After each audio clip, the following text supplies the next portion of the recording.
Guys, আজকে আমি যাচ্ছি আমাদের এলাকার নাম করা দিলরুবা বাস স্ট্যান্ডের হালিমপুরি খাইতে। আমাদের এলাকা থেকে জায়গাটা 2-3 কিলোমিটার দূর হয়।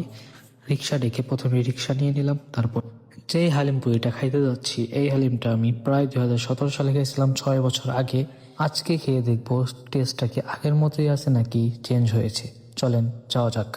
চলে আসছি আমি দিলরুবা বাস স্ট্যান্ডে, এখন যাচ্ছি হালিমের দোকানে। এখানে হালিমের দোকান কিন্তু দুইটা, কিন্তু দুইটার মধ্যে এটাই বেস্ট। তো যাওয়ার সাথে সাথে 3 বারই অর্ডার দিয়ে দিলাম, যেহেতু আমরা 3জন ছিলাম তাই 3 বারই অর্ডার দিয়ে দিলাম। যখন 2017 সালে খেতাম তখন ছিল 20 টাকা বাটি, এখন হয়েছে 30 আর 50 টাকা। তো আমি 30 টাকার বাটি নিয়ে নিলাম, সাথে নিয়ে নিলাম পুরি। তারপরে খাওয়া শুরু করলাম, খেয়ে দেখলাম টেস্টটা প্রায় আগের মতোই আছে, কিন্তু পরিমাণটা একটু কমছে। হালিম পুরি খেয়ে মন ভরলো না দেখে পরে তাদেরই দোকানের খিচুড়ি নিয়ে নিলাম। এটা ছিল গরুর তেল চর্বি দিয়ে ভোনা খিচুড়ি। খিচুড়িটার প্রাইস ছিল ফুল 60 টাকা, হাফ ছিল 30 টাকা, তাই হাফই নিয়ে নিলাম যেহেতু একটু আগে হালিম পুরি খেয়েছি। চলেন এবার খেয়ে দেখি টেস্টটা কীরকম। কালারটা দেখে তো ভালোই লাগছে, এর আগেও তো খেয়েছি, তাই এবার দেখি কীরকম লাগে খাইতে। তো পাশে আমার ভাগ্নে বসেছিল, তাকে জিজ্ঞেস করলাম খাইতে কীরকম লাগতেছে, তো বলতেছে কড়া।